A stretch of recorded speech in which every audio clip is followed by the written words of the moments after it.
누가복음 21장 1절로 9절 말씀을 통해서 가부의 두 랩돈과 성전 파괴에 대한 예언의 말씀을 전하겠습니다. 두 가지 내용이 나오는데 이것이 마치 하나와 같습니다. 오늘 예수님께서 부자들이 헌금함에 헌금을 넣는 것을 보시고 또 그뿐만 아니라 한 가난한 가부가 헌금함에 헌금을 넣는 것을 보시더니 라고 말씀하십니다. 예수님께서 헌금한 자들의 헌금하는 모습을 보셨어요. 그런데 그 후에 하신 말씀이 이 한 가난한 가부가 다른 사람들보다 더 많이 내었느니라 이렇게 말씀하세요. 부자들이죠. 부자들은 많은 사람, 여러 사람이잖아요. 그런데 가부는 한 가난한 가부, 한 사람이잖아요. 그런데 예수님께서 부자들이 헌금을 드릴 때 수많은 부자들의 헌금 내는 것을 보시고 또 한 가난한 가부가 헌금 내는 것을 보셨는데 예수님의 말씀은 이 한 가난한 가부가 가장 많이 내었다는 거예요. 그런데 비교하고 있죠. 다른 사람들보다. 여러분, 이 가부는 가장 적게 낸 사람이잖아요. 오늘 말씀 보니까 두 랩돈을 드렸다고 그랬어요. 사람이 보기에는 가장 적게 낸 사람이 이 한 가난한 가부입니다. 가장 적게 낸 사람이 이 한 사람밖에 없습니다. 다른 사람들, 모든 사람들, 이 부자들은 많이 내었어요. 왜냐하면 이때 당시에 예루살렘 성전은 하나님 앞에 제사 드리는 곳이잖아요. 그런데 예루살렘 성전 안에는 헌금을 이렇게 모아두는 방들이 여러 가지 방들이 있었어요. 여러 개의 방들이. 그런데 특별히 그 방들 가운데 금을 보관하는, 금은 귀한 거잖아요. 금을 보관하는 방이 있는데 그 방 안에는 헌금함이 13개가 있었어요. 그런데 어떻게 헌금을 하냐면 예수님이 그 앞에 계시는데 사람들이 헌금을 할 때 이때 당시에는 무슨 목적으로 헌금을 하는지를 밝히고 또 얼마를 헌금하는지를 밝히고 헌금함에 넣는 거예요. 그러니까 그 사람이 무슨 목적을 가지고 얼마를 내는가 알죠. 그래서 누구나 다 그 앞에 있는 사람은 김씨가, 이씨가, 박씨가 얼마를 냈는가를 알 수 있잖아요. 또 이 가부도 두 랩돈을 낸 것을 알 수 있잖아요. 그런데 예수님의 말씀은 전혀 다른 것입니다. 그 이유는 무엇입니까? 오늘 말씀에서는 이 한 가난한 가부는 구차한 중에 자기 생활비 전부를 내었느니라 그랬어요. 자, 다시 말씀드리면 다른 사람들, 많은 사람들, 이 한 가부를 제외한 부자들은 아주 풍족했다는 거예요. 그런데 이와 반해서 이 가부는 너무나 가난했어요. 이 부자들은 이 풍족한 중에 일부를 드렸어요. 그러나 이 가부는 구차한 중에, 가난한 중에 전부를 드린 것입니다. 그러니까 많은 사람들은 많은 것 중에 일부를 드렸지만 이 가부는 적은 것 중에 자기의 전부를 내었다는 거예요. 왜 그렇습니까? 왜냐하면 이 가부는 하나님의 은혜와 사랑이 너무나 감사해서 그 은혜와 사랑을 갚을 길이 없고 하나님께서 자기의 주신 것들에 대해서 감사함으로 하나님 앞에 드리고자 하는데 자기가 가지고 있는 모든 것 전부가 바로 두 랩돈 뿐이었다는 거예요. 그런데 그럼에도 불구하고 그것은 자신의 생활비였어요. 그렇기 때문에 그 랩돈은 적지만 이 가부에게 있어서는 가장 귀하고 소중한 것이고 없어서는 안 될 것이잖아요. 그것이 없으면 생활할 수가 없잖아요. 자기의 삶을 채울 수도 없고 자기의 삶을 책임질 수 없잖아요, 스스로. 그런데 그럼에도 불구하고 그 두 랩돈 생활비 전부를 드렸다는 거예요. 왜 그랬습니까? 이 가부는 하나님의 은혜가 너무나 크고 하나님을 사랑하는 마음이 너무나 크고 그래서 뭔가를 드리고 싶은데 하나님 앞에 자기 적지만 소중한 전부를 드리기를 결단하고 하나님 앞에 드릴 때 마음을 다해서 뜻을 다해서 힘을 다해서 정성을 다해서 예물을 드린 것이죠. 기쁨과 즐거움과 감사함과 자원함으로 스스로 원해서 그것을 준비하여 믿음으로 드렸다는 거예요. 우리 주님은 우리 모두의 마음을 아셔요. 그리고 모든 것을 다 보고 계셔요. 그리고 우리 마음의 중심을 아시고 우리 마음의 중심의 진실함을 원하셔요. 그 말은 무슨 말이냐면 우리 주님은 우리의 마음의 뜻과 생각을 다 감찰하시고 아신다 그 말이. 우리가 어떠한 마음으로 드리는지 어떠한 믿음으로 드리는지 거기에 있는 많은 사람들 다른 사람들 부자들은 형식적이고 습관적으로 헌금을 드린 거예요. 그들은 자신을 드러내고 자신의 의를 자랑하고 또 사람들 앞에서 사람들에게 보이려고 사람에게 영광을 받으려고 유물을 드린 거예요. 그런데 이 가난한 과부는 하나님 앞에서 하나님께 드린 거예요. 사람을 의식하는 것이 아니고 자신의 의를 드러내거나 자랑하는 것이 아니고 사람에게 영광과 칭찬을 받으려는 것이 아니라 내게 주신 은혜와 사랑이 너무나 크고 너무나 놀라워서 너무나 감사해서 하나님 앞에서 하나님을 위하여 비록 적지만 소중한 자기의 전부를 드리고자 하는 마음의 결단으로 드린 거예요. 그걸 드렸을 때 이 과부는 자기의 삶을 스스로 책임질 수 없잖아요. 그 생활비인데.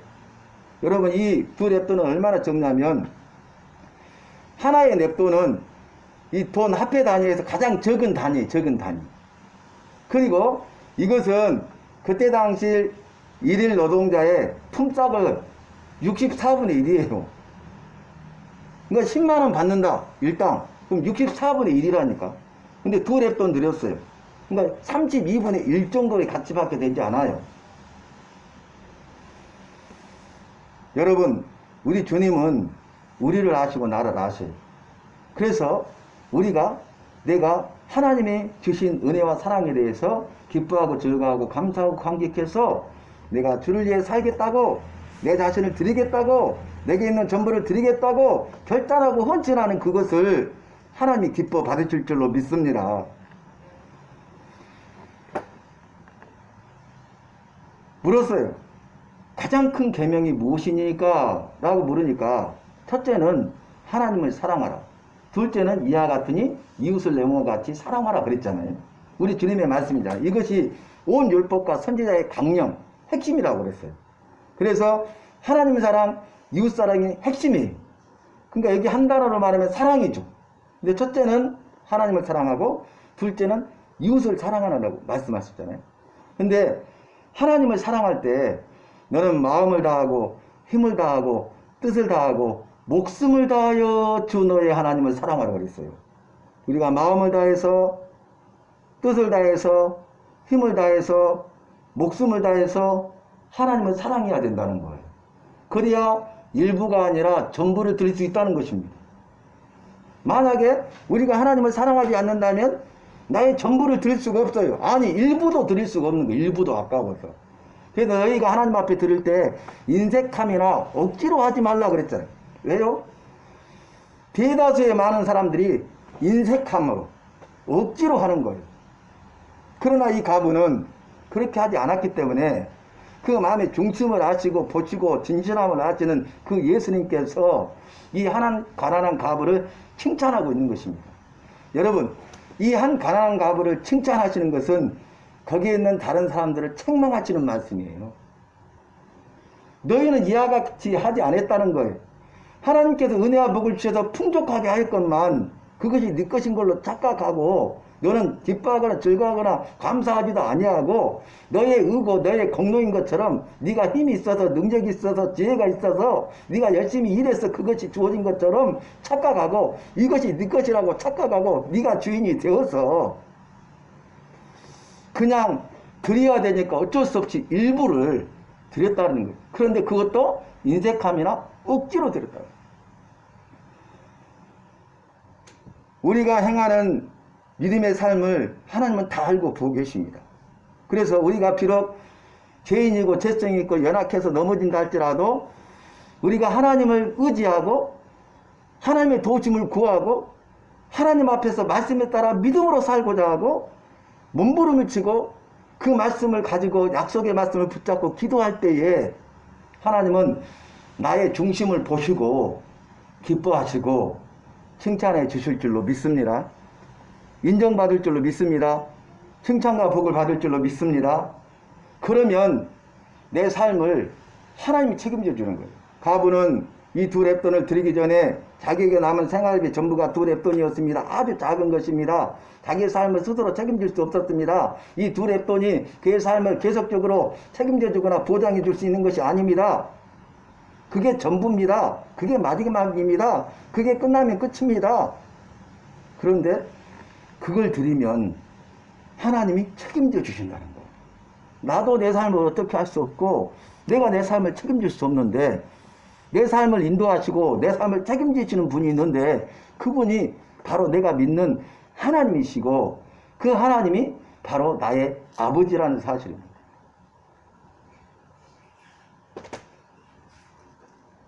한 가난한 농부집에 태어난 소녀가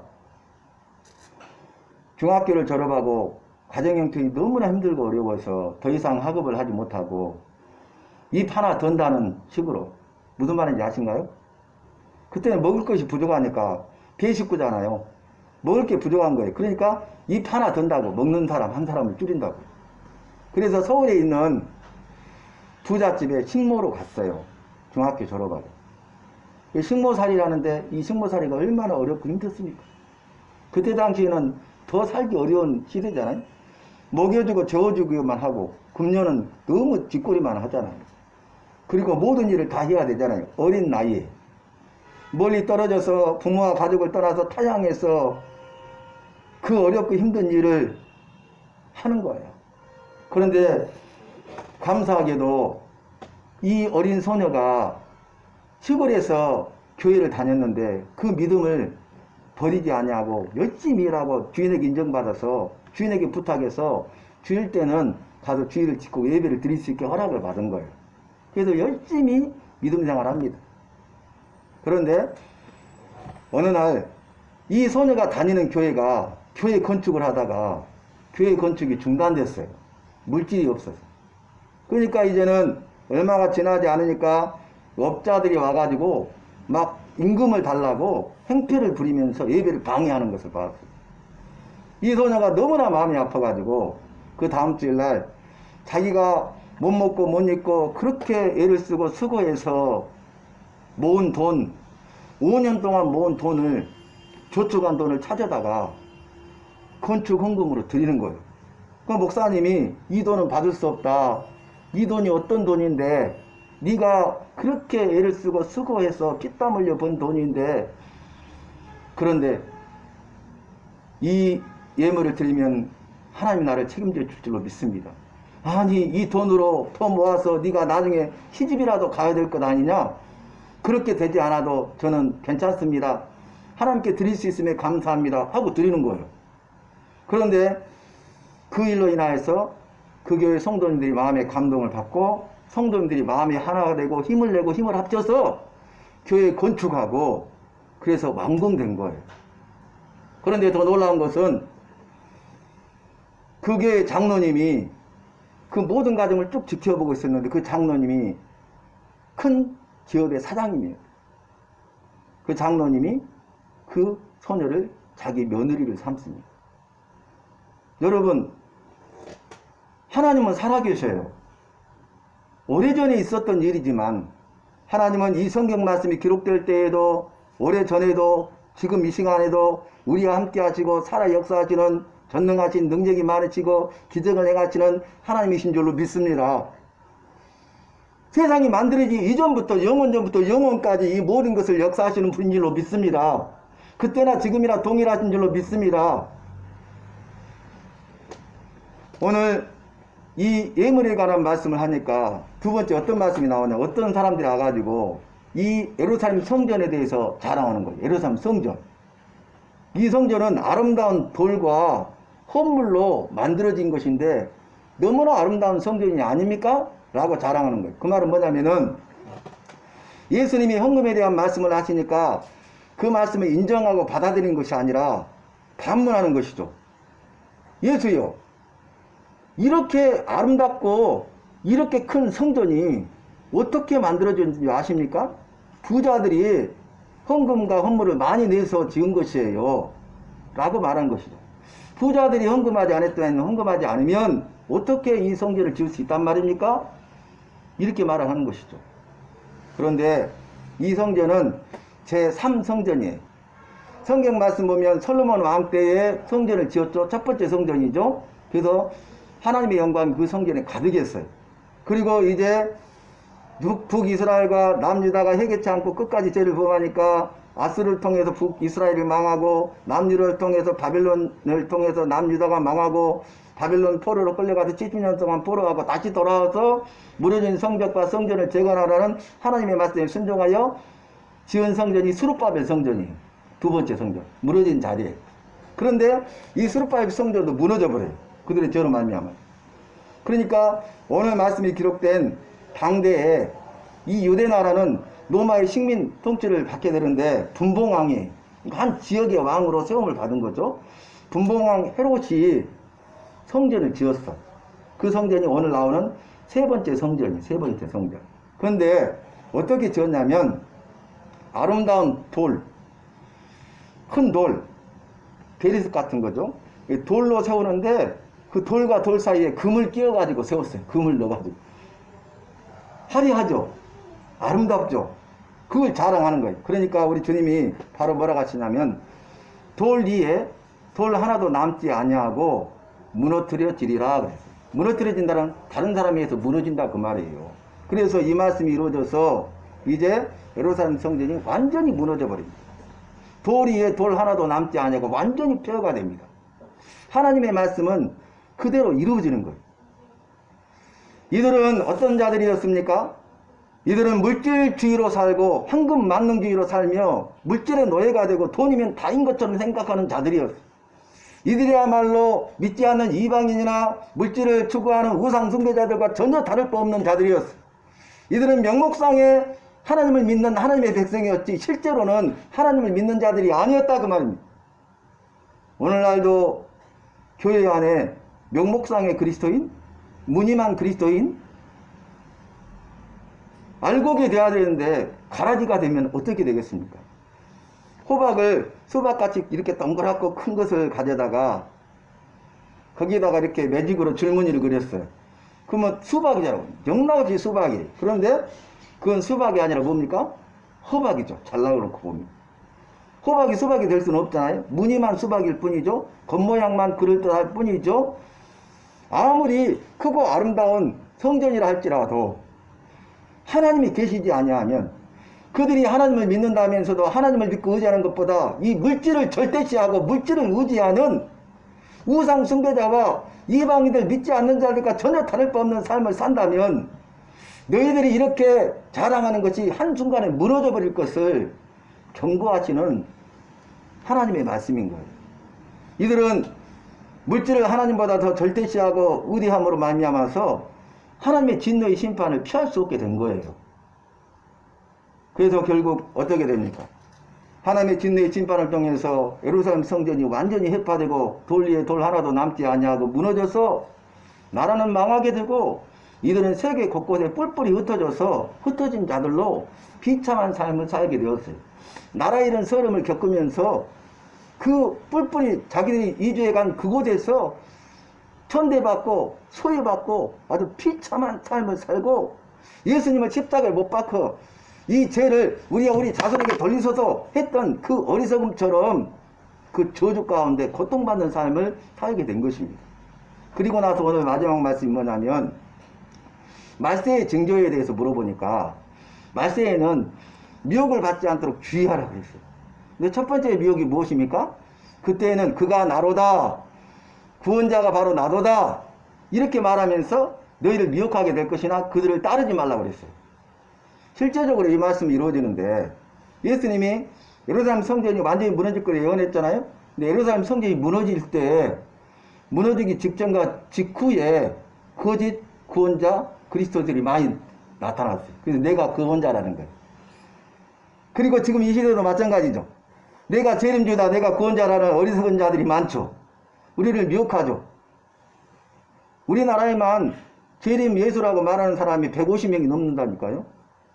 신천지 이만희 이긴 자 지금 구속위기에 빠졌잖아요. 자기가 이긴 자라고 그랬어요. 요한계시록에 예수 그리스도 재림하고 오시는 재림주 심판주, 이런 어리석음에 우리가 빠져 있는 거예요. 그래서 말씀하시기를 미혹을 받지 않도록 주의하라 이렇게 말씀하셨어요. 그러니까 첫 번째가 뭐냐면은 그 징조가 많은 사람이 일어나서 내가 그리스도 구원자라 하면서 너희를 유혹할 것이라는 거예요. 그러므로 너희는 스스로 주의하고 조심해서 그를 따르지 말라. 그 길은 의의 길, 진리의 길, 생명길, 천국길, 영생길이 아니다 그 말이에요. 그것은 죄의 길이에요. 그건 심판의 길이고 멸망의 길이고 지옥길이고 영원한 형벌의 길이라는 거예요. 그 다음에 두 번째는 뭐냐면 난리와 서요가 일어날 것이다. 난리와 서요. 그러나 이것은 시작일 뿐이지 끝은 아니다. 이렇게 말씀하셨어요. 여러분, 하나님의 공의, 하나님의 의로움이 사라지고 상실되고 온갖 부정부패의 온상이 되었던 이 세상에는요, 평화는 사라지고 전쟁만 있는 거예요. 사람들은 평화를 원하지만 전쟁의 소문만 늘어간다고 그러잖아요. 그러면서 하신 말씀이 오늘 마지막 구절에 이렇게 말씀하십니다. 난리와 서유의 소문을 들을 때 두려워하지 말라. 일이 먼저 있어야 돼. 끝은 곧 되지 아니하리라 하고 마쳤잖아요. 자, 그 다음에 나온 게 뭐냐면은 초초에 전쟁과 기근과 지진과 전염병이 있을 것을 말씀하시고 하늘로부터 큰 징조들이 있을 것을 말씀하셔요. 여러분, 우리는 이 땅을 살아가면서 지금이 마지막인 것처럼 보인다 할지라도 이 말씀을 기억하면서 지금 재난의 끝은 아니고 재난의 시작이고 재난이 시작되었고 앞으로 이런 일들이 계속적으로 일어날 것이고 반복될 것을 우리가 알고 믿어야 되겠습니다. 그래서 우리가 이때에 준비해야 돼. 근데 오늘 읽었던 21장 마지막에 뭐라고 나와요? 그러므로 너희는 항상 깨어 기도하라 그래요. 이 마지막 때에 우리 주님의 주신 말씀은 분명히 세 가지로 말하면 너희는 깨어 있어라. 너희는 깨어 준비하라. 너희는 항상 깨어 기도하라. 그러니까 깨어 있으라, 깨어 준비하라, 깨어 기도하라. 이게 주님의 말씀인데 오늘 본문 말씀에는 항상 깨어서 기도하라고 말씀하셨어요. 우리가 깨어 있어야 돼. 말씀으로 깨어 있어야 돼. 그래야 미혹을 받지 않아요. 우리가 말씀으로 알고 말씀을 믿고 말씀으로 무장되어야 우리가 이 시대를 분별할 수 있는 것입니다. 이 세대를 분별할 수 있는 것입니다. 그래서 우리가 그 미혹을 받지 아니하고 스스로 조심하고 주의하고 그를 따르지 아니하고 우리의 믿음을 지키는 것입니다. 뒤에 나오는 염려하고 두려워하고 기절한다고 기절까지 한다고 그랬잖아요.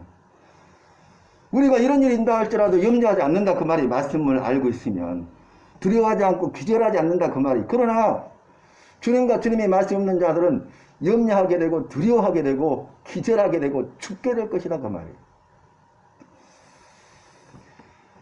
지금 뭐 코로나 바이러스가 창궐 해서 어려움 가운데 있는데 이거는 시작이죠. 전염병이 하나일 뿐이잖아요. 그런데 이 지구온난화 때문에 기후온난화 때문에 이 바이러스들이 창궐하고 있잖아요. 그래서 그 중에 하나로 등장한 것이 코로나19예요. 이제 앞으로는 기후온난화 때문에 수많은 바이러스들이 창궐합니다. 이걸 통제할 수가 없어요. 우리의 모든 것은 다 주님의 손에 달려있다는 거예요. 그래서 코로나19가 오더니 이제는 물폭탄이 와가지고 중국이 난리잖아요. 4,500만 명 이재민이 됐어요. 우리나라가 5천만 명이에요. 전 국민이 이재민이 된 거예요. 수재민이 된 거예요. 지금 19조 원의 지금까지 현재 수가 재산 손실을 받습니다. 그리고 수많은 메뚜기 떼가 아프리카에서 창궐해가지고 각 지역에 창궐하고 중국에 또 오는 거예요. 메뚜기 떼. 사랑하는 성도 여러분, 오늘 주님이 말씀하셨어요. 예수 믿는 사람이 어떻게 살아야 될 것인가 말씀하셨는데 갑의 두 랩돈을 통해서 주신 말씀이 무엇입니까? 주님을 사랑함으로 너의 전부를 드릴 수 있겠느냐? 우리가 말씀을 위한 기도훈련을 받고 날마다 믿음으로 살아서 하나님의 사랑과 살아계심을 체험하고 기적을 체험하는 은혜와 복의 주인공이 되었을 때에 우리가 우리의 일부도 드릴 뿐만 아니라 우리의 전부까지도 나의 생명까지도 두려워하지 아니하고 기쁨과 즐거움과 감사함과 감격함으로 준비하여 믿음으로 드리게 될 줄로 믿습니다. 우리 한 사람 한 사람 그렇게 되어야 된다는 거예요. 이제 3분의 1로 줄어들어요. 모이는 성도들이 10분의 1로 줄어든다니까요. 10 중에 하나예요. 아무리 적어도요, 3분의 1로 줄어들고 10분의 1로 줄어들고 이제 남을 자만 남는 거예요. 이미 심판하시기 위해서 타작마당이 정해졌어요. 타작마당을 전하고 거기에서 퀴즈를 하잖아요. 알곡과 가라지 쭉정이를 구별하기 위해서 퀴즈를 해요. 바람을 일으키고 심판하시는 거예요. 이미 하나님의 심판하시기 위해서 타작마당이 정해졌어요. 하나님께서 알곡과 가라지를 나누기 직전이에요. 퀴즈를 하기 직전이에요. 두 번째 주신 말씀은 뭐예요? 너희가 주님이 주신 말씀을 그대로 믿으라는 거예요. 여기에서 반박하지 말라는 거예요.